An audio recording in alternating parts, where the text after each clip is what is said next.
Hello students, welcome to Raghav Pathshala. Last class में हमने आपके जो प्रश्नावली है आपके 4.4 उसका कंप्लीट इंट्रोडक्शन हमने देखा था। हमने ये पढ़ा कि आपके सेक खंडज क्या होता है, उसका व्यतकर्म कैसे निकलता है, व्यतकर्मणीय अवयव क्या होता है, अव्यतकर्मणीय अवयव क्या होता है। 2/2 के लिए हमने एक शॉर्ट ट्रिक सीखी थी।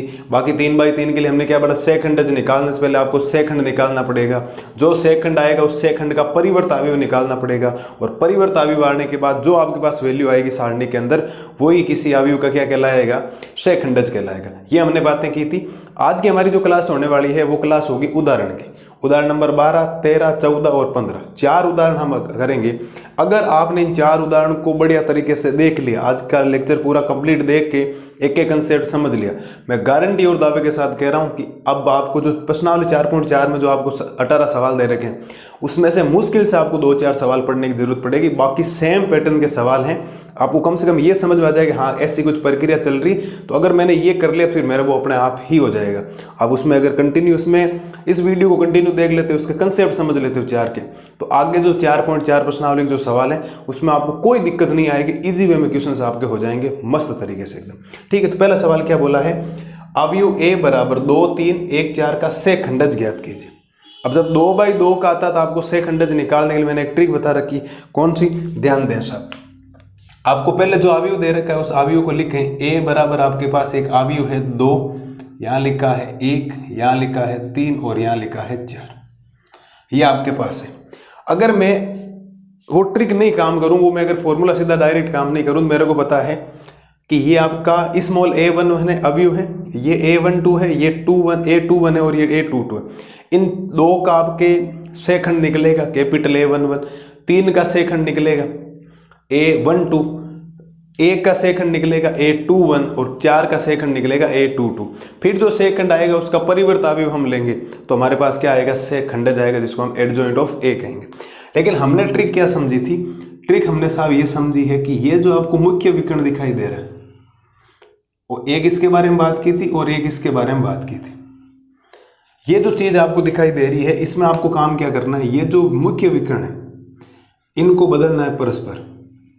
मैंने आपको लिखवाया था परस्पर बदलिए। परस्पर बदलने का मतलब है ये घूम जाएंगे ऐसे, 4 यहां आ जाएगा और 2 यहां जाएगा। और इसके लिए आपको बोला था चिन्ह बदलिए। क्या बोला था मैंने आपको, चिन्ह बदलिए। थोड़ा ध्यान देना, अगर आपने ऐसा बोल दिया, आप लिखेंगे अतः,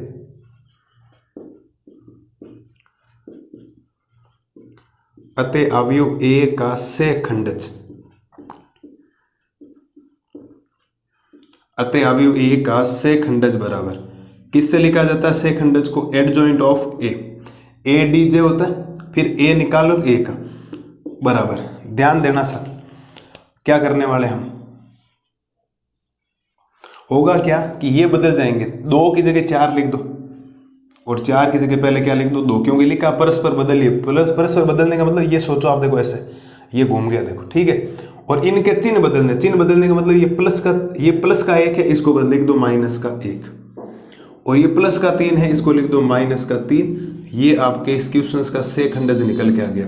अरे ट्रिक बढ़िया लगी या नहीं लगी, बोलो साहब। आप आराम से वो भी कर सकते हो, लेकिन आपको 2/2 के लिए किताब वाले ने स्वतंत्रता दे दी है कि आपको कोई जरूरत नहीं सेकंड निकाल के उसके परिवर्त अवयव को निकालने कोई जरूरत नहीं, आप तो सीधा डायरेक्ट काम करें। ये जो मुख्य विकर्ण होता है उसके परस्पर बदलना, उनको जगह चेंज करवानी, और ये जो आपको दिखाई देगा उनके चिन्ह बदलने। आपको प्लस दिखाई दे रहा है, उनको माइनस में बदल दो और माइनस वालों को इसमें बदल दो, प्लस में बदल दो। उम्मीद है एग्जाम्पल नंबर 12 बहुत कम टाइम में आपके एकदम बेहतरीन तरीके से हो गया होगा। बात आगे समझ में, ठीक है, इजी वे में है। आगे का एग्जाम्पल करते हैं, वो है 3/3 का, उसके सेकंड निकालेंगे, फिर उसका परिवर्तन निकालेंगे, खूब सारी चीजें करेंगे एकदम बढ़िया तरीके से। एग्जाम्पल का ये जो वीडियो होने वाला है, मैं एग्जाम्पल इसीलिए ले रहा हूँ, पहले एग्जाम्पल लेने से आपके क्वेश्चन के जो कंसेप्ट है वो सारे के सारे हो जाएंगे। अब देखना, अगर उसमें सेम टाइप के क्वेश्चन हो रहे हैं तो मेरे को ऐसा लगेगा कि मुझे बहुत कम क्वेश्चंस करवाने की जरूरत है। आप उसकी प्रैक्टिस करेंगे। अगर आपने एग्जाम्पल देख लिए तो आप वो अगर क्वेश्चंस वाला वीडियो नहीं देखेंगे तो भी आपसे क्वेश्चन हो जाएंगे, आप जाके देख लें, ठीक है। तो ये है एग्जाम्पल नंबर 12। एग्जाम्पल नंबर 12 में 2/2 के सारणी के लिए सीधा फॉर्मूला है, परस्पर बदलिए, चिन्ह बदलिए, सेक खंडज एडजॉइंट ऑफ A से लिखा जाता है। आपके पास उत्तर आ गया। उम्मीद है एग्जाम्पल नंबर 12 आपके एकदम क्लियर हो गया होगा। अगली स्लाइड में करते हैं एग्जाम्पल नंबर 13। अब देखो करते हैं एग्जाम्पल नंबर 13। एग्जाम्पल नंबर 13 में आपके खूब सारी चीजें क्लियर होने क्या होने वाली है यदि ए बराबर एक 3x3 कोटि का आपको अवयव दे रखा है हो तो सत्यापित कीजिए कि ये जो ए अवयव है उसको उसके एडजॉइंट ऑफ ए से गुणा करवाना है। इसका मतलब इसका एडजॉइंट ऑफ ए का मतलब हो गया कि मुझे प्रत्येक अवयव का पहले सेखंड निकालना पड़ेगा। सेखंड को रखने के बाद सेखंड का जब मैं परिवर्त निकालूंगा तो मेरे पास आएगा एडजॉइंट ऑफ ए यानी कि अवयव ए का सेखंडज। जब मैं इन दोनों को गुणा करवाऊंगा वो इसके बराबर होना चाहिए। सारणी का मान नहीं है क्या, तो पहले मुझे प्रसार करना पड़ेगा। अब सोचो चीजें कितनी शानदार चल रही। और फिर मेरे को ए इनवर्स ज्ञात करना, मतलब सारे कंसेप्ट व्यतक्रम अवयव भी आ गया, सेखंडज भी आ गया, कोई दिक्कत नहीं है। सारी चीजें जो बोली गई उसके अकॉर्डिंग चलेंगे। पहले तो पहला काम हम करेंगे ए बराबर, ए में हो गया 1 3 3 1 4 3 1 3 और 4। ठीक है सर। आप लिखेंगे अवयव ए के सारणी का मान, अवयव ए के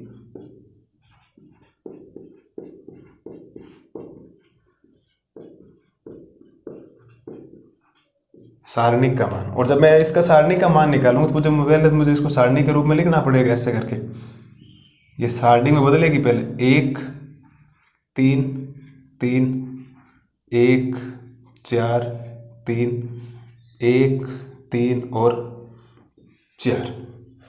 अब जब कभी भी 3x3 के सारणी का निकाल, 2x2 के लिए तो आपको बता रखा सीधा क्रॉस करना और माइनस करना बीच में बता रखा, लेकिन 3x3 के लिए आपको प्रसार करना होता है। और प्रसार हम ज्यादा अंदर कहाँ से करते हैं, जब जीरो दिखाई देते हैं। 4.1 4.2 में हमने ये सीखा, 4.1 में खास तौर पर ये सीखा है जहाँ जीरो ज्यादा नजर आता है। यहाँ जीरो है नहीं तो मैं R1 से प्रसार कर रहा हूँ। हम लिखेंगे R1 से प्रसार करने पर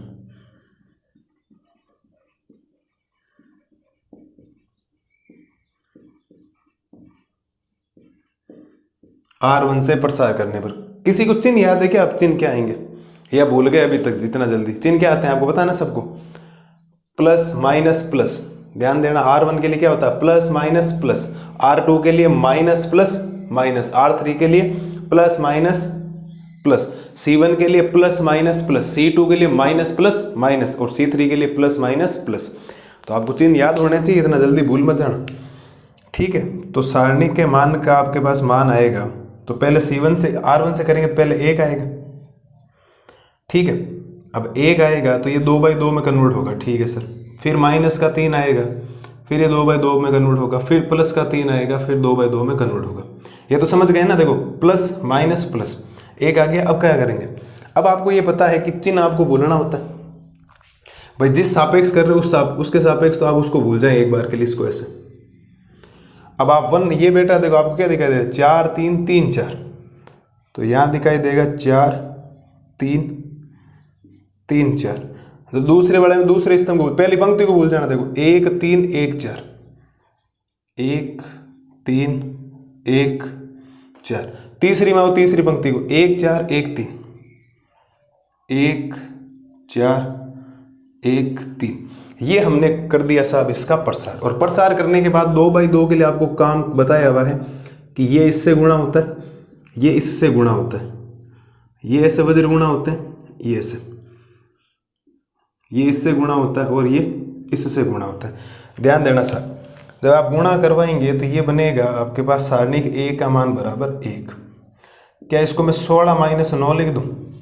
देखो 4 को 4 से गुणा किया 16, बीच में चिन्ह हमेशा ही माइनस का था 2/2 में। 3 को 3 से गुणा किया 9 -3, 1 को 4 से गुणा किया 4 माइनस 1 को 3 से गुणा किया 3 और प्लस 3, 3 को 1 से गुणा किया 3 माइनस 4 को 1 से गुणा किया 4।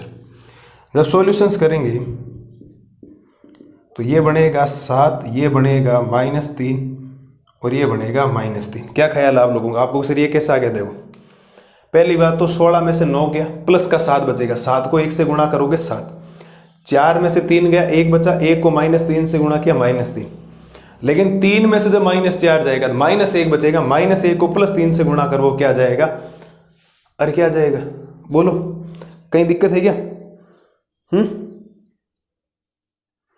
अरे कोई दिक्कत नहीं है, यही आएगा उत्तर। ठीक है, तो अब जब आपके पास मान आएगा, क्या उस उत्तर को नाम में 1 दे दूं क्या? अरे बोलो, क्या 1 दे दूं? -3 -3 -6 होता है, 7 में से 6 गए, 1 बच गया। क्या जीरो आया? क्या ए इनवर्स का आपको पता अस्तित्व कब होता है? अब ये तो बात आपको पता होनी चाहिए। ए इनवर्स का अस्तित्व तब होता है जब इसका मान कभी भी क्या नहीं आना चाहिए, जीरो नहीं आना चाहिए। ये बात तो मैंने आपको कल नोट डाल के लिखवाई, तो उम्मीद है प्रत्येक बच्चे को ये ध्यान होना चाहिए। ठीक है, चलो सर, यहाँ तक कोई समस्या है क्या? अब कोई समस्या यहाँ तक नहीं, ये हमने निकाल लिया। ये क्यों निकाला? देखो, दो जगह जरूरत पड़ेगी, एक तो सिद्ध करने के लिए जरूरत पड़ेगी, सही बात है, और एक ए इनवर्स के लिए जरूरत पड़ेगी। अब मुझे निकालना पड़ेगा इसका एडजॉइंट ऑफ ए, और ये जो काम है ना, ये मेरे लिए सबसे बड़ा काम होने वाला है इस बार। इस बात को ध्यान रखना। आप लिखेंगे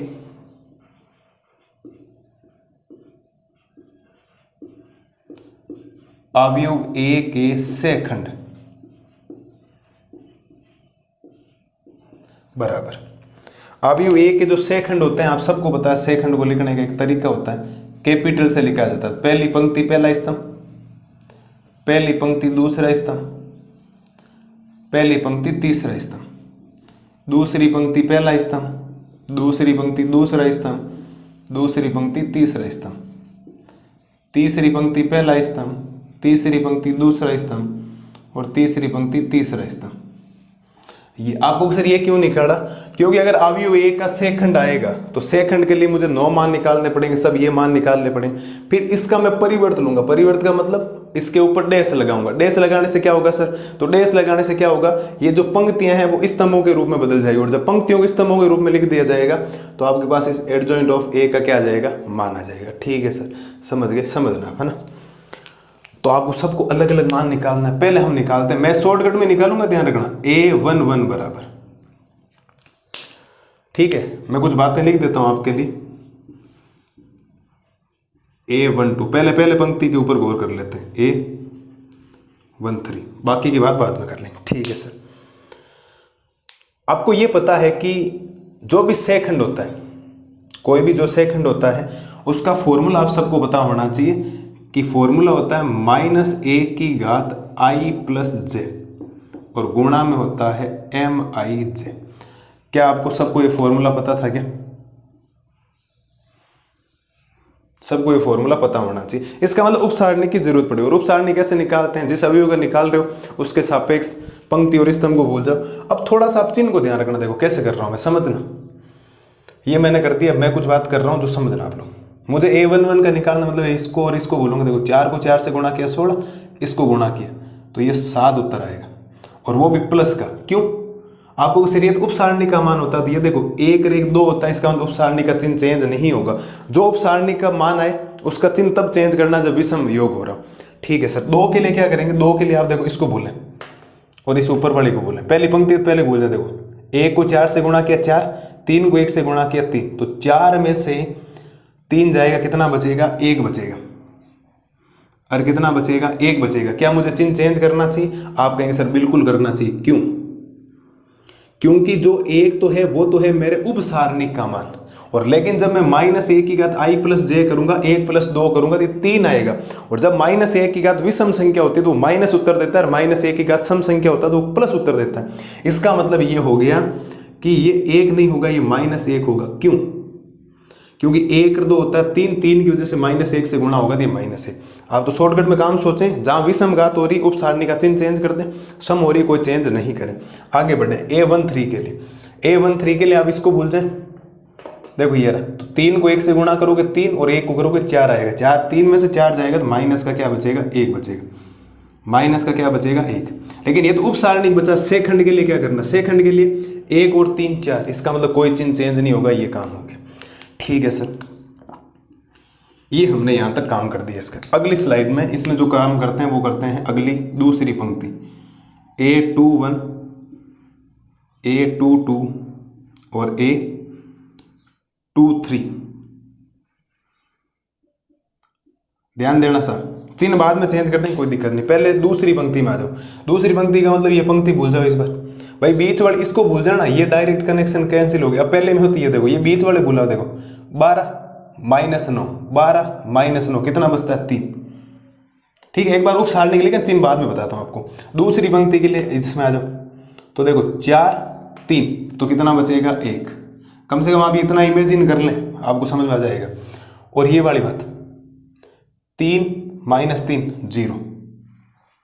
अब चिन्ह चेंज करूं, देखो मैं इस, देखो 2 और 1 कितना होता है 3, 3 का मतलब विषम, इसका मतलब प्लस वाला 3 हो जाएगा माइनस। 2 और 2 4 होता है, तो 1 को जरूर चेंज नहीं।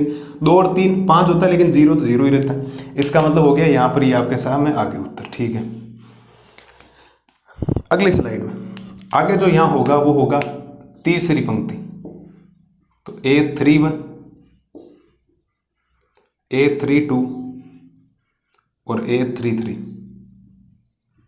सवाल बड़ा है, कोई दिक्कत नहीं, लेकिन ढंग से करेंगे तो काम इजी वे में हो जाएगा। अब तीसरी पंक्ति में जा रहे हो, इसका मतलब तीसरी को भूल जाओ, इस बार इसको भूल जाए।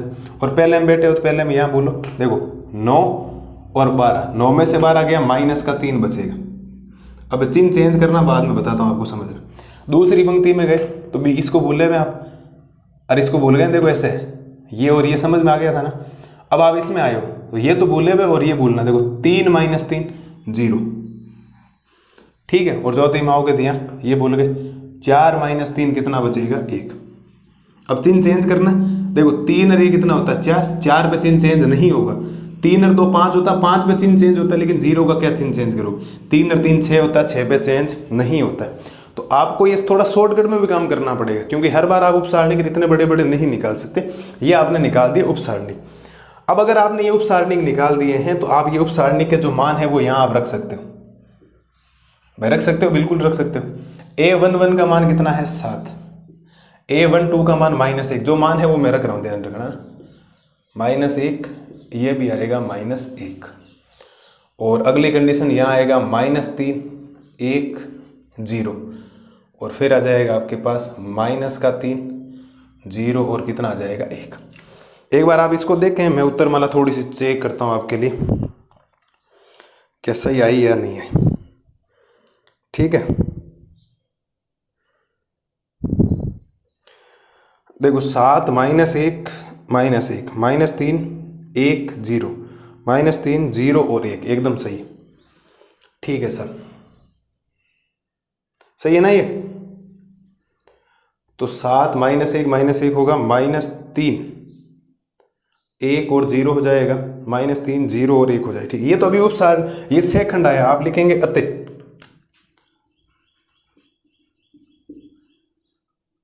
अतः A के सेखंड का परिवर्त, और जब सेखंड का परिवर्त किया जाता है तो आपके पास सेखंड जाता है, यानी एडजॉइंट ऑफ ए आएगा। क्या आएगा, एडजॉइंट ऑफ ए। मतलब जो आपके सामने ये दिखाई दे रहा है, पंक्तियों को स्तंभों के रूप में लिखो भाई। पंक्तियों को किसके रूप में लिखना, स्तंभों को। पंक्ति देखो 7 - 1 ऐसे लिखा जाएगा, 7 - 1 -1 -3 1 0 -3 1 0 -3 0 और 1। अभी काम आगे बहुत पड़ा भाई, अभी काम है, लेंदी काम है। किसी को दिक्कत है क्या यहाँ तक, बोलो, अरे बोलो। अभी तक हमने क्या किया, उस प्रक्रिया को थोड़ा समझ लें। हमने क्या किया, जब हमने इस चीज़ को देखा तो हमने सारणिक ए का मान निकाला, और सारणिक ए का मान R1 से प्रसार करके ये हमने 4.1 में सीख रखा है, उस हिसाब से कर दिया। ठीक है सर। उसके बाद अवयव ए के सेखंड लिखा। इस अवयव ए के सेखंड का मतलब होता है कैपिटल, तो लिखा। और कैपिटल वाले सारे मान, ये मान होता है। तो मैं पहले सारणिक का मान निकाल रहा हूँ, और चिन्ह गान चेंज कर रहा हूँ। जहाँ विषम गाते हो रही थी, जहाँ विषम गाते हो रही थी वहाँ मैं चिन्ह चेंज कर रहा था, बाकी मैंने कहीं चिन्ह चेंज नहीं किया। ठीक है सर। अब ये मान जो मेरे पास आए हैं, बाकी मेरे पास ये जो मान आए, इसका अगर मैं परिवर्त कर दूं, परिवर्त का मतलब पंक्तियों को स्तंभों के रूप में लिख दूं, मुझे एक का सेखंड का परिवर्त मतलब एडजॉइंट ऑफ ए मिल जाएगा। मुझे एडजॉइंट ऑफ ए मिल गया। अब मेरे को क्या करना पड़ेगा, इसका LHS पार्ट लेना पड़ेगा भाई। क्या लेना पड़ेगा मुझे, इसका LHS पार्ट। LHS पार्ट क्या है इसका, देखो LHS बराबर, LHS है ए को एडजॉइंट ऑफ ए से गुणा करवाना और सिद्ध करना, वो आना चाहिए, बिल्कुल आ जाए, कोई दिक्कत नहीं। तो ए लिखो पहले, तो ए ये रहा, देखो 1 1 और 1, फिर 3, फिर 4, फिर 3, फिर 3, फिर 3, और फिर कितना आएगा 4। ये आपने ए लिख दिया। अब एडजॉइंट ऑफ ए लिखो, ये आपके सामने पड़ा, देखो 7 -1 -1 -3 1 0 -3 0 और 1। ठीक है सर, ध्यान देना इधर क्या बनेगा, आप इसे गुणा करो। देखो 1 को 7 से गुणा करोगे 7, 3 को -1 से गुणा करोगे -3, प्लस आता है सारणी में अवयव में, लेकिन वो माइनस की वजह से माइनस हो गया। 3 को इससे करोगे, ये हो गया -1। ठीक है, 1 को 7 से गुणा करोगे 7, 4 को -1 से गुणा करोगे -4, इसको इससे करोगे तो -3, 7 को 1 से करोगे 7, 3 को -1 से गुणा करोगे -3, 4 को -1 से गुणा करोगे -4। मैंने तीनों पंक्तियों को पहले स्तंभ से गुणा करवा दिया। ठीक है, अब तीनों पंक्तियों को दूसरे स्तंभ को 1 से -3 से गुणा करोगे -3, 3 को 1 से गुणा करोगे +3, प्लस का आता चिन्ह, 3 को 0 से गुणा करोगे 0, 1 को -3 से गुणा करोगे -3, 4 को 1 से गुणा करोगे +4 और 3 को 0 से गुणा करोगे 0, 1 को -3 से गुणा करोगे -3, 3 को 1 से गुणा करोगे +3 और 4 को 0 से गुणा करोगे 0। अरे अवयव का गुणा आता है ना सब बच्चों को। ठीक है, अब 1 को -3 से गुणा करोगे -3, 3 को 0 से गुणा करोगे 0 और 3 को 1 से गुणा करोगे +0। ठीक है सर, 1 को -3 से गुणा करोगे -3, 4 को 0 से गुणा करोगे 0 और 3 को 1 से गुणा करोगे +3, 1 को -3 से गुणा करोगे -3, 3 को 0 से गुणा करोगे 0 और 4 को 1 से गुणा करोगे 4। मुझे नहीं लगता यहां तक किसी बच्चे को कोई समस्या होनी चाहिए।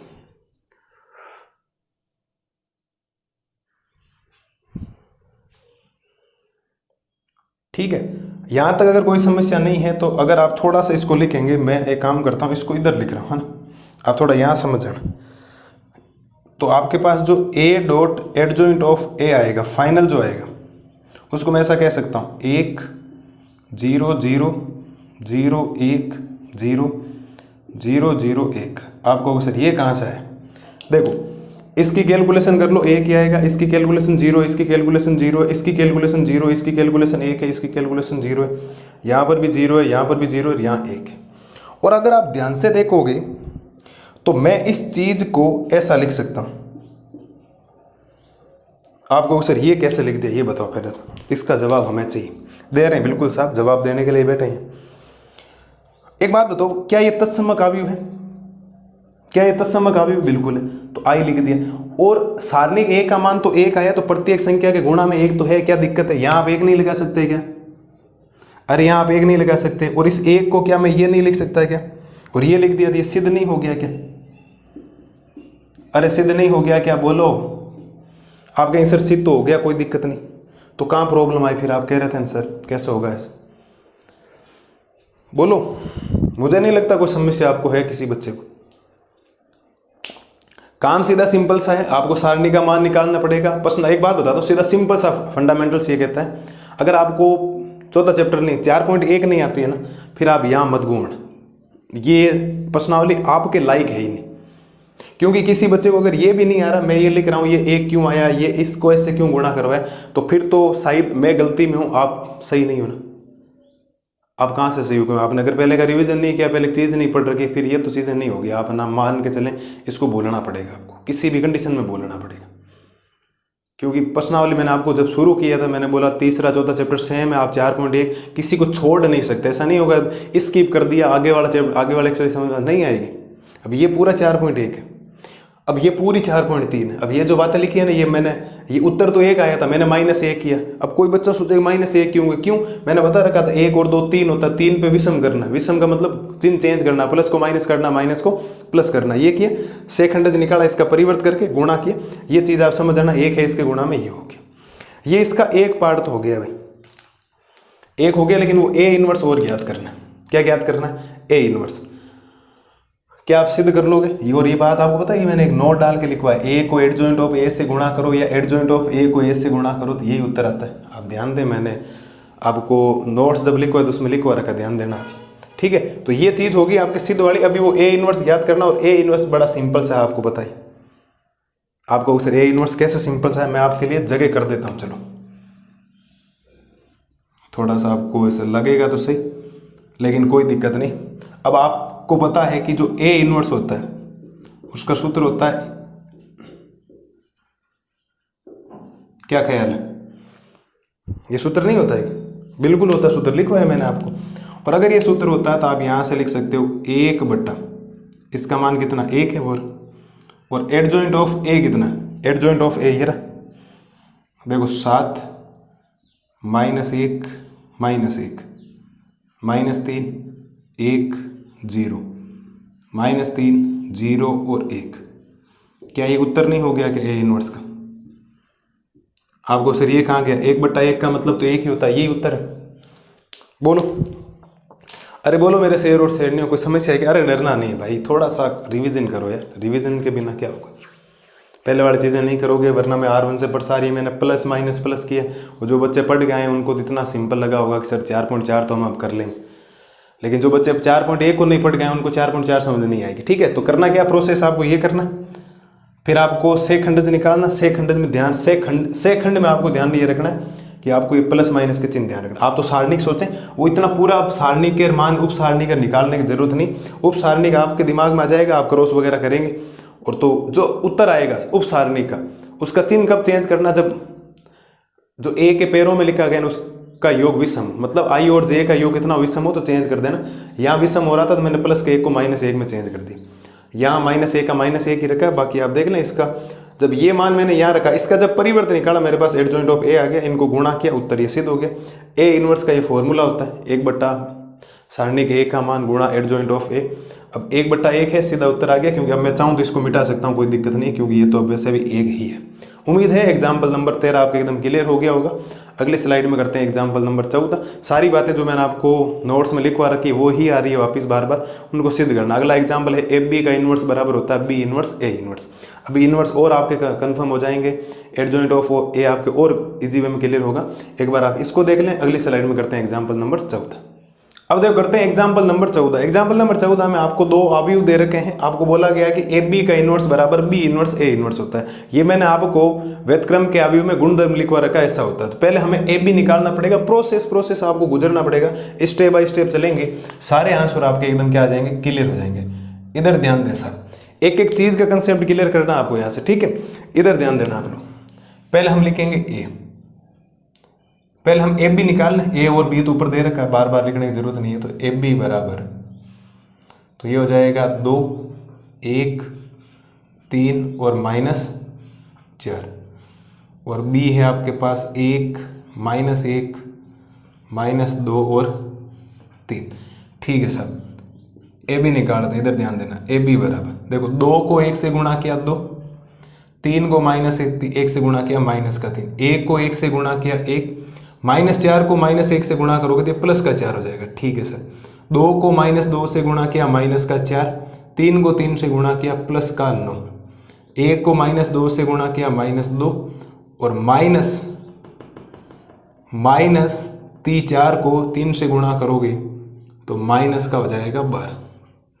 ठीक है, तो ए बी बराबर आपके पास आएगा वैल्यू, इनको करोगे तो -1 हो जाएगा, ये सॉल्यूशंस कितना हो जाएगा 5, ये कितना हो जाएगा 5, और ये हो जाएगा -14। क्या सही है क्या? देखो एक बार मैच कर लो, कहीं मेरे से मिस्टेक तो नहीं हुई, चेक कर लेना भैया ना, यही उत्तर आया इस बार। अब ये तो आपके पास आ गया, अब मुझे इसका सारणिक का मान मुझे ऐसे निकालना, ये मुझे मान निकालना। आप समझते जाना मैं क्या कर रहा हूँ क्या नहीं करने वाला, ये मैं निकालूंगा। और जब मैं ये निकालूंगा तो मुझे एक पता है 2/2 के लिए कि मेरे को क्या करना होता है, मेरे को इनको चेंज करना होता है। चेंज करना होता है क्या? नहीं भाई, सारणी के मान का मतलब होता है ये इससे गुणा होता है, ये इससे गुणा होता है। जब -14 को -1 से गुणा करोगे, -14 को -1 से गुणा करोगे तो +14 होगा, फिर माइनस का 5 को 5 से गुणा करोगे ये आएगा 25।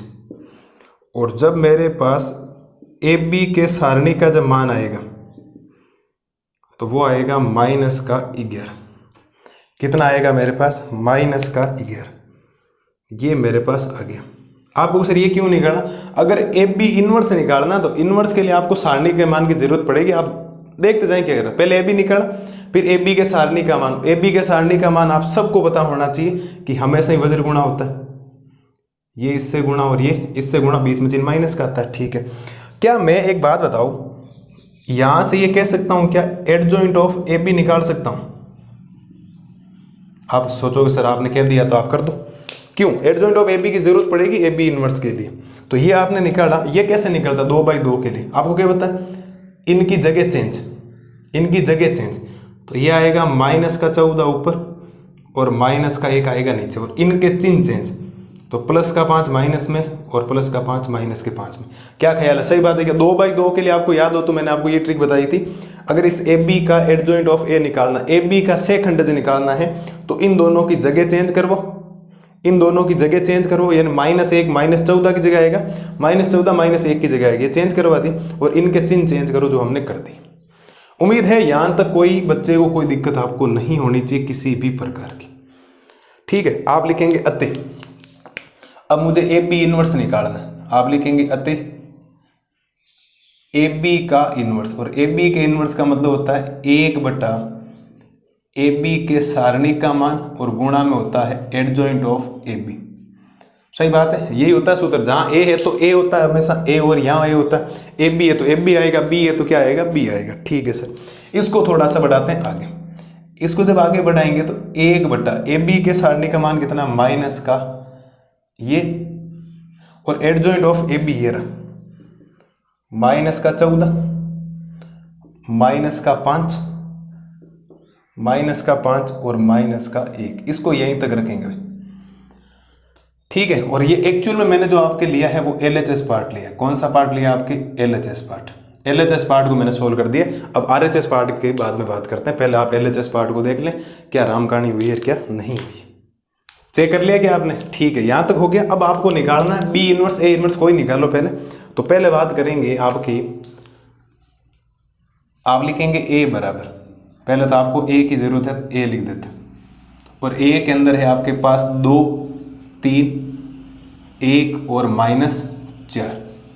ठीक है सर, अब इसके सारणी का जब मान मैं निकालूंगा तो क्या करना है, 2 को -4 से गुणा करोगे -8, -1 को 3 से गुणा करोगे तो 3, तो जो सारणी ए का जो मान आएगा वो आ जाएगा -11। सारणी ए का जो मान आएगा वो कितना आ जाएगा आपके पास, -11। ये आपके पास आ गया सर। मुझे नहीं लगता यहाँ तक किसी बच्चे को कोई समस्या होनी चाहिए।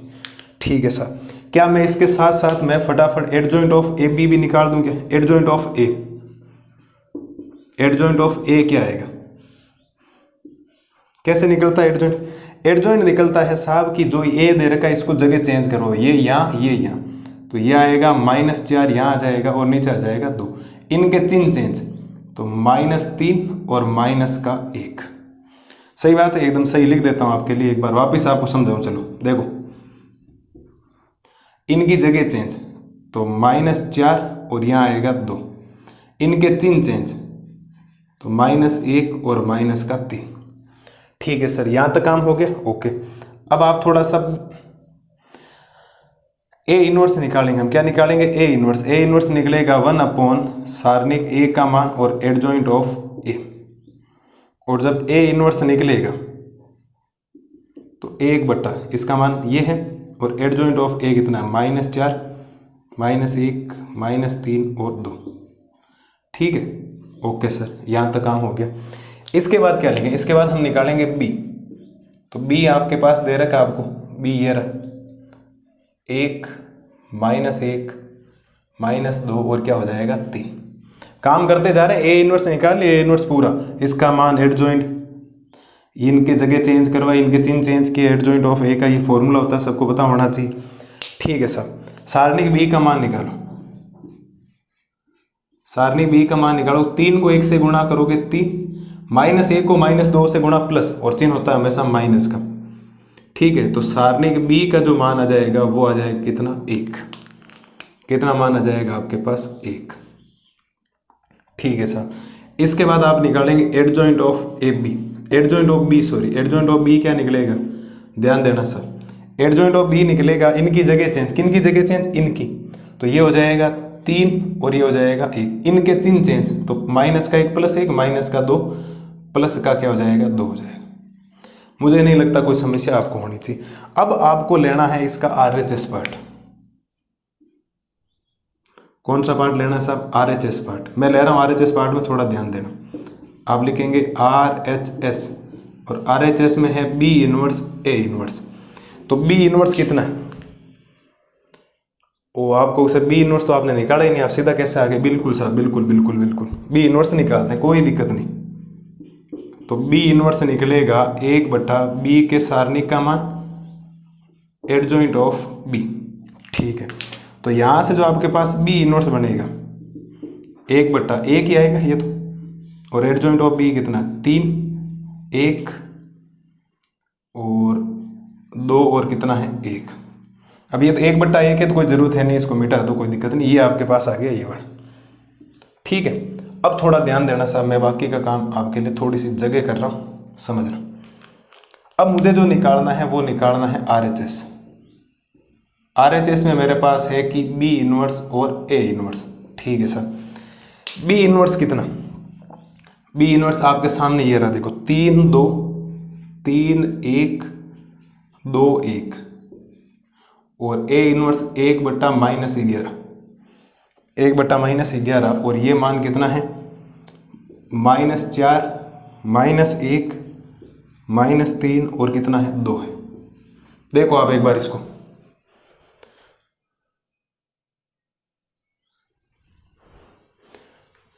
ठीक है, थोड़ी जगह करते हैं, ये आपको बोर्ड पे शायद है ना बाद में दिखाई नहीं देगा, मैं जगह करता हूँ आपके लिए, ध्यान देना सर थोड़ा सा। ठीक है, चलो एक काम करो, RHS को यहाँ नीचे निकाल लेते हैं, यहाँ पे कर लो।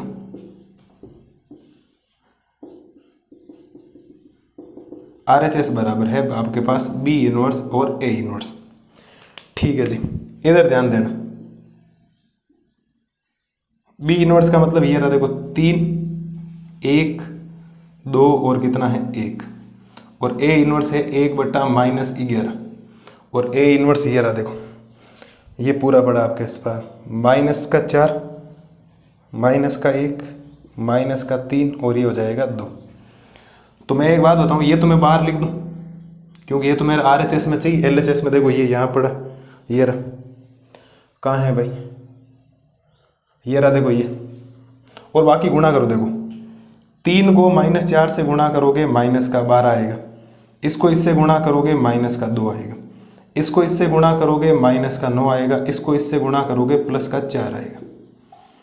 1 को -4 से गुणा करोगे -4 आएगा, 1 को -1 से गुणा करोगे -1, 1 को -3 से गुणा करोगे -3 और 1 को 2 से गुणा करोगे तो प्लस का क्या आएगा? 2 आएगा। ठीक है साहब, ये आ जाएगा 1/-11, ये -14 -5 -5 और -1 और ये आपके AB का इनवर्स है भाई, आप आराम से देख लो चाहे, ये आपके AB का क्या है? इनवर्स। थोड़े से क्वेश्चंस क्या है? लेंदी है, इसीलिए आपको थोड़ा बोर्ड भरा भरा नजर आ रहा है, बाकी कोई ज़्यादा बोर्ड भरा हुआ नहीं। कंसेप्ट से चलें, पहले AB निकाला, फिर AB के सारणी का मान निकाला, फिर एडजॉइंट ऑफ AB निकाला, फिर AB का इनवर्स 1/AB के सारणी का मान एडजॉइंट ऑफ AB ये आया। A निकाला, A के सारणी का मान निकाला, एडजॉइंट ऑफ A निकाला, A इनवर्स निकाला, ये आ गया। B निकाला, B के सारणी का मान निकाला, एडजॉइंट ऑफ B निकाला, इससे निकाला और इससे निकाला RHS। ये कैलकुलेशन की बाकी सेम वैल्यू देख लो, एज इट इज मिल रही, कुछ भी चेंजेस नहीं। उम्मीद है एग्जाम्पल नंबर 14 में ये जो गुणधर्म आप पढ़ रहे हो इसको मैंने सिद्ध भी करवा दिया, 1% में और करेंगे, वहाँ और आपके क्लियर हो जाएंगे। बाकी मुझे नहीं लगता कोई ज़्यादा माथापच्ची वाला काम है, सीधा सिंपल सा काम आपको करना है। जो जो बातें बोली है, पहले AB के सारणी का मान, एडजॉइंट ऑफ AB, फिर AB का इनवर्स, फिर A के सारणी का मान, एडजॉइंट ऑफ A इनवर्स, फिर B के सारणी का मान, फिर एडजॉइंट ऑफ B, फिर B इनवर्स, फिर B इनवर्स A इनवर्स को गुणा करवाओगे, दोनों बराबर आने चाहिए और दोनों बराबर आ गए। उम्मीद है एग्जाम्पल नंबर 14 क्लियर हो गया होगा। अगली स्लाइड में करते हैं एग्जाम्पल नंबर 15 जो आपके इस एक्सरसाइज का लास्ट एग्जाम्पल है। अब देखो करते हैं एग्जाम्पल नंबर 15। एग्जाम्पल नंबर 15 क्या कह रहा है? प्रदर्शित कीजिए कि अवयव A बराबर, एक कोई अवयव है आपके पास A 2/2 कोटि का, समीकरण A² - 4A + I = 0। आपको कुछ याद आ रहा है क्या? आपको सर 3 प्रश्नावली याद आ रही है? हमने ऐसे सवाल सिद्ध किए थे खूब सारे 3.2 के अंदर, याद हो तो। इनको A² निकालो और A² का मतलब A को A से गुणा करो, ऐसा सवाल है आपके ना प्रश्नावली के अंदर भी है। अभी 4.4 है ना, उसमें 13वां 14वां 15वां 16वां 17वां ये सारे सवाल ऐसे हैं 16 तक 13 14 15 16 4 सवाल ऐसे हैं जो हम करने वाले हैं, ठीक है। और बाकी आप सबको ये आना चाहिए क्योंकि ए स्क्वायर पहले निकालो, इसमें मान रखो 0। और इसके बाद थोड़ी बात बोली, ये जो आयु है वो 2/2 का तत्समक आव्यूह है, 0 जो लिखा हुआ है ओ है ये 0, 2/2 कोटि का एक शून्य आव्यूह। इसकी सहायता से ए इनवर्स ज्ञात करना है। अब ज्यादातर बच्चे क्या करते हैं, जब ये ए इनवर्स देखते हैं ना तो उनके मन में एक ही आता है, 1 सारणिक ए का मान एडजॉइंट ऑफ ए। नहीं, ये सवाल बिना एडजॉइंट ऑफ ए के होने वाला है। आपको जरूरत ही नहीं पड़ेगी उसके सेक खंडज की, बिना सेक खंडज का उपयोग किए हम ए इनवर्स निकालेंगे। जब आपको इसकी सहायता से ये बोला जाए ए इनवर्स ज्ञात करना है, वहां सीधा फॉर्मूला मत लगा देना, ए इनवर्स बराबर 1 सारणिक ए का मान एडजॉइंट ऑफ ए, पूरा गलत हो जाएगा। तो प्रोसेस क्या कहेगा ये आपको समझना है। आगे आपके जो सवाल आएंगे 14 13 14 15 16 चारों में वही सवाल वापिस ए इनवर्स वाला है, तो ध्यान से समझें करना क्या। पहली बात तो आपके सामने ए लिखा हुआ है, क्या लिखा हुआ है, ए लिखा हुआ है। तो पहले मुझे निकालना पड़ेगा ए स्क्वायर। ए स्क्वायर निकालने का एक ही शॉर्टकट है, ए को ए से गुणा कर दो। अब आपको सर ए की स्क्वायर कहाँ जरूरत पड़ी, इसको सिद्ध करना है तो 0 लाने के लिए करना पड़ेगा, ठीक है। तो ए का मान है 2 1 3, ये मान है, और 2 1 3 और क्या होता है 2 होता है, ठीक है सर। जब आप ए स्क्वायर निकालेंगे तो ए स्क्वायर आ जाएगा आपके पास, 2 को 2 से गुणा किया 4, 3 को 1 से गुणा किया प्लस में 3, 1 को 2 से गुणा किया 2 प्लस 2 को 1 से गुणा किया 2, 2 को 3 से गुणा किया 6, 3 को 2 से गुणा किया 6, 1 को 3 से गुणा किया 3, 2 को 2 से गुणा किया 4, ठीक है सर। तो ये आएगा आपके पास ए स्क्वायर बराबर 7 4 12 और 7। क्या कोई दिक्कत, अरे बोलो कोई समस्या क्या। ये आपके पास आ गया 7 12 4 7, ये आपके पास ए स्क्वायर है। अब मुझे लेना पड़ेगा उसका LHS पार्ट सिद्ध करने के लिए। आप लिखेंगे LHS बराबर है ए स्क्वायर माइनस का 4a प्लस आई, 0 लाना, पूरा 0 बनना चाहिए, बना देते हैं, चलो कोई दिक्कत नहीं। आप लिखेंगे सर ए स्क्वायर, तो ए स्क्वायर का मान 7 4 12 और 7 माइनस 4 गुणा ए का मान आपके सामने दिखाई दे रहा है 2 3 1 2, ठीक है, और प्लस आई क्या होगा, आई होता तत्समक आव्यूह यानी कि 1 0 0 और 1, ठीक है सर। देखो ये भी प्लस का है, ये भी प्लस का, देखो 7 और 1 8 हो जाएगा, 12 और 0 क्या हो जाएगा 12, जोड़ रहा हूँ, ठीक है, गुणा मत कर देना, 4 और 0 क्या हो जाएगा 4, 7 और 1 क्या हो जाएगा 8, ठीक है सर, माइनस ये 4 पूरे अंदर जाकर गुणा होगा तो 4 को 2 से गुणा करोगे 8, 4 को 3 से गुणा करोगे 12, 4 को 1 से गुणा करोगे 4, 4 को 2 से गुणा करोगे 8, ठीक है सर। 8 में से 8 गया 0, 12 में से 12 गया 0, 4 में से 4 गया 0 और 8 में से 8 गया 0। ये आपके पास आ गया है इसका RHS पार्ट। हाँ भाई लोगों, क्या समस्या है आपको, कोई दिक्कत है क्या। ये काम तो हमने कर रखा है भाई, 3.2 प्रश्नावली के अंदर खूब बार कर रखा है, मेरे को नहीं लगता इसमें कोई प्रॉब्लम आनी चाहिए, मेरे को तो ये करवाना ही नहीं चाहिए था, मेरे को सीधा ए इनवर्स बताना चाहिए, लेकिन मैं करवा रहा हूँ। मेरे को एग्जाम्पल में पूरे आपके कंसेप्ट क्लियर करने, सवालों में मैं आपको कुछ होमवर्क दूंगा तो भी मेरे कोई दिक्कत नहीं, और मैं देने वाला हूँ आने वाला वीडियो जब आएंगे तो मैं होमवर्क दूंगा, सेम टाइप का सवाल मैं वैसे भी नहीं करवाऊंगा, ये करवा के छोड़ूंगा और बाकी आपको ही करना। ये एग्जाम्पल समझ लें, 0 0 आगे, ठीक है सर, RHS आगे। अब आपको इसकी सहायता से ए इनवर्स निकालना, सुने हुए ध्यान से, कैसे निकलेगा आपको पूरा कंसेप्ट समझना है, वरना वहां 4 सवालों में आपको लेने के देने पड़ जाएंगे सर, बराबर 0, ठीक है, पूरा कंसेप्ट समझना। आपको जब भी कोई ऐसे समीकरण दे रखा हो जिसमें सिद्ध करना हो, कोई ए स्क्वायर ए क्यूब ए स्क्वायर ए कुछ भी दे रखा हो, तो आपको करना क्या, इसकी सहायता से अगर आपको ए इनवर्स निकालना है ना, तो आपको एक ही काम करना पड़ेगा कि आप तो पहले जो समीकरण है उसको लिखें, ए स्क्वायर माइनस का लिखे 4a और बराबर में मैं लिख सकता हूं माइनस का आई। हमेशा आई का पहले पक्ष स्थानांतरण करें, ये फिक्स पैटर्न है। प्लस का आई ट्रांसफर होगा, किसका आई बन जाएगा साहब, माइनस का आई बन जाएगा, ये हो गया। इसके बाद आपको एक काम करना है, दोनों पक्षों को ए इनवर्स से गुणा करवाना। क्या करना है सुनना, मैं पहले क्या कह रहा हूं, पहले जो भी समीकरण उसको लिखे बराबर में, हमेशा ही जीरो होगा, टेंशन नहीं ले। पहले आई वाले पद को क्या करना, उधर भेजना, चाहे 4 आई है, चाहे 7 आई है, चाहे 10 आई है, चाहे माइनस का आई है, चाहे प्लस का आई है, पहले आई जीरो के उधर जाएगा, प्लस का होगा तो उधर जाने पर माइनस का हो जाएगा, और माइनस वाला उधर जाने पर प्लस का हो जाएगा। इसके बाद क्या होगा, आई उधर ले जाने के बाद आपको दोनों पक्षों को ए इनवर्स से करवाना है गुणा। ए इनवर्स से दोनों पक्षों को ए इनवर्स से गुणा करने पर, इन दोनों को करना है ए इनवर्स से गुणा। तो गुणा होगा तो पूरी चीज गुणा होगी, क्योंकि देखो ए स्क्वायर बी आपके ए इनवर्स से गुणा होगा, ये 4a भी ए इनवर्स से गुणा होगा, और ये आई भी ए इनवर्स से गुणा होगा। सही बात है, सबको ए इनवर्स से गुणा कर दिया, ठीक है सर। इसके बाद क्या होगा, इसके बाद मैं ये लिख सकता हूं ए इनवर्स ए और ए स्क्वायर, और इसको साथ में लिख दो कोष्टक में से, ए स्क्वायर में लिख दे ए गुणा ए माइनस 4a ए इनवर्स और माइनस आई ए इनवर्स। कुछ नोट्स याद आ रहे हैं आप लोगों को जो मैंने आपको लिखवाए थे? आप कहेंगे सर क्या याद आ रहे हैं? मैंने बोला था ए इनवर्स को ए से गुणा करने का मतलब है वो आई बन जाएगा। मैंने कल ही इंट्रोडक्शन में आपको व्युत्क्रम अवयव का व्युत्क्रम पढ़ाने के बाद नीचे 3 पॉइंट लिखे थे। ए इनवर्स को ए से गुणा करो या ए को ए इनवर्स से गुणा करो, आई बन जाता है, या आई को ए से गुणा करो या आई ए को आई से गुणा करो, ए बन जाता, कोई फर्क नहीं पड़ता, ध्यान रखना।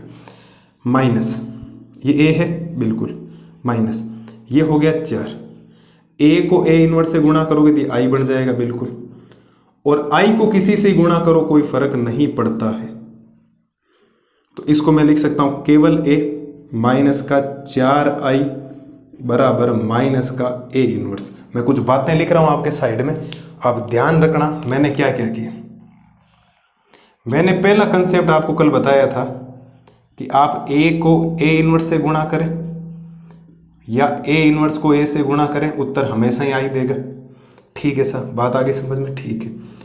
अब आई को चाहिए आप ए से गुणा करें, ए को चाहिए, दूसरा पॉइंट है ना, ए को आई से गुणा करें, उत्तर तो हमेशा ए आएगा। तीसरा पॉइंट, आई को चाहिए आप ए इनवर्स से गुणा करें, ए इनवर्स को चाहिए आप आई से गुणा करें, उत्तर तो ए इनवर्स देगा। मैं बात बता चुका हूं आपको, ध्यान देना। देखो मैंने ए इनवर्स को करवाया ए से गुणा, और जब मैंने ए इनवर्स को ए से गुणा करवाया तो आई बना, तो ये बन गया देखो आई, और ए एज इट इज है माइनस। ए को ए इनवर्स से गुणा करवाया, ए को ए इनवर्स से गुणा करवाया, आई बना, ये बन गया आई बराबर, ये माइनस की जगह माइनस, आई को ए इनवर्स से गुणा करो तो क्या बनता ए इनवर्स। इसका मतलब आई को आप किसी से गुणा करो कोई फर्क नहीं पड़ता, कोई चेंजेस नहीं आते।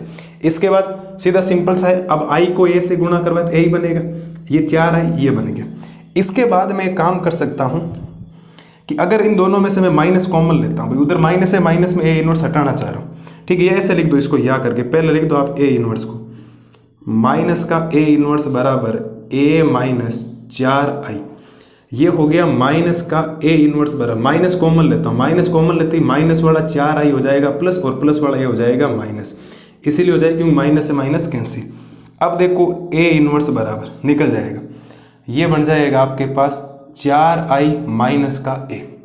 ध्यान देना साहब कैसे बनेगा ये, 4 की जगह 4 लिखो पहले, तो 4 की जगह क्या लिखो पहले 4 लिखो, तो 4 की जगह आपने लिखा 4, और आई होता है तत्समक अवयव, तो 1 0 0 और 1 माइनस ए कहाँ पर है, ए देखो वो ऊपर रहा सबसे, 2 3 1 और 2, ठीक है सर। तो आप ए इनवर्स निकालने जाएंगे तो 4 अंदर जाएगा, तो 4 0 0 और 4 माइनस 2 3 1 और 2, ठीक है। तो फाइनल में आपके ए इनवर्स लिख रहा हूं लास्ट के अंदर, या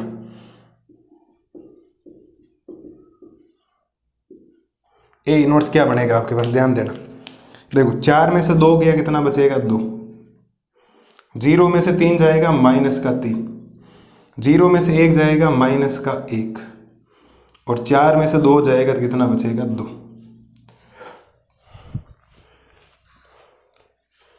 अरे बोलो, कोई समस्या है क्या? कोई समस्या आपको नहीं होनी चाहिए। आपके पास ए इनवर्स आया 2 माइनस 3 माइनस 1 और 2, ये हो गया साहब आपके पास इसका फाइनल आंसर। मेन आपको चीज क्या समझनी, उसके ऊपर गौर करें बेटा, है ना।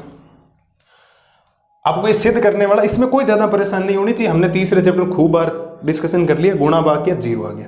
लेकिन अब जब इसकी सहायता से आपको ए इनवर्स निकालना, मैं वापस रिपीट कर दूं, इस ए इनवर्स के लिए कहीं गलती से आप ऐसा काम नहीं करें, उत्तर तो सेम ही आएगा, मुझे ही पता है। ऐसा नहीं आप इसके लिए ये कर दे, नहीं करना है। इसकी सहायता से फंडामेंटल पहला क्या कहता है, आई को आपको इधर भेजना हमेशा ही, जहां पर भी आई है, चाहे आई कितना ही गुणा है उसको कोई मतलब नहीं, आप आई को इधर भेजें। प्लस का है तो प्लस का, माइनस का माइनस का, कोई फर्क नहीं पड़ेगा। और दोनों पक्षों को ए इनवर्स से गुणा करवाना, नियम ध्यान रखने ये, ए इनवर्स को ए से गुणा करवाओगे आई बना देगा, ए को ए इनवर्स से गुणा करो आई बना देगा, आई को किसी से गुणा करो कोई फर्क नहीं पड़ता। ये 3 नियम आपके वेरी वेरी इंपॉर्टेंट है, जो मैं आपको कल की क्लास में लिखवा चुका हूँ। उम्मीद है आज के जो एग्जाम्पल्स हमने किए आपके बेहतरीन तरीके से एकदम क्लियर हो गए होंगे, कोई डाउट किसी लाल और लाली को नहीं रहा होगा। एकदम बढ़िया तरीके से हमने सारे कंसेप्ट आपके क्लियर कर लिए। ये हो गया आपके एग्जाम्पल नंबर 15, और इसी के साथ आपके चारों एग्जाम्पल क्या होते हैं, खत्म होते हैं। कल की क्लास में जो प्रश्नावली 4.4 है उसको 3 भागों में हम बांटने वाले हैं। सवाल भी 18 हैं, लेकिन मैं मुश्किल से आपको 6-7 सवाल करवाने वाला। मैं ज़्यादातर होमवर्क दूंगा और आपको होमवर्क करना पड़ेगा। अगर आपको मैथमेटिक्स को थोड़ा सा मजबूत करना है, आपको अपने लिए थोड़ा सा काम करना पड़ेगा। अगर आपने एग्जाम्पल नहीं किए ढंग से तो क्वेश्चंस में आपकी हालत ख़राब होने वाली। ठीक है, पहले हम 1 से लेकर 4 तक करेंगे, मैं 3 तक करवाऊंगा, चौथा मैं होमवर्क दूंगा सेम टाइप के। फिर 5 से लेकर 11 तक है, फिर 12 से लेकर 18 तक सेम टाइप के हैं। ऐसे जब भी अब सवाल आएंगे तो मैं ये काम बिल्कुल भी नहीं करूंगा, हर बार होमवर्क दूंगा कि ये तो मैंने तीसरे चैप्टर में आपको बता दिया, तो कोशिश आप कर ले। हाँ, इसकी सहायता से ए इनवर्स याद करना ये मेरे ऊपर छोड़ दो, ये मैं आपको बता दूँ, कोई दिक्कत नहीं, ये इसमें मेरे कोई प्रॉब्लम नहीं। इसमें मैं एकदम कंफर्टेबल हूँ कि मैं अगर आपको बताऊँ तो आपको नियम ही पता लगेंगे नहीं। और ये 3 नियम बहुत इंपॉर्टेंट है, ध्यान रखना, जो मैंने काम में लिया, वेरी वेरी इंपॉर्टेंट, आपको याद होने चाहिए। लिख लिख के कहीं पर भी आप शॉर्ट नोट्स में, जहाँ पर भी चार्ट वगैरह फॉर्मूले वगैरह बुक में कहीं ना कहीं लिख लें। ठीक है, हाँ, इसकी सहायता से ए इनवर्स मैं बता दूंगा। बाकी ये जब भी आएगा, चाहे कितनी बड़ी घात तो 1 cube minus 4a square plus का 4a प्लस का i बराबर 0, ये काम हर बार आपको ही करना। मैं तो काम आपको हर बार ये करूँ, इससे मैं ए इनवर्स आपके लिए निकाल दूँ। उम्मीद है आज का लेक्चर आपको बढ़िया लगा होगा। मस्त रहिए, स्वस्थ रहिए। मैं कल लाता हूँ 4.4 का सोल्यूशन। Thank you.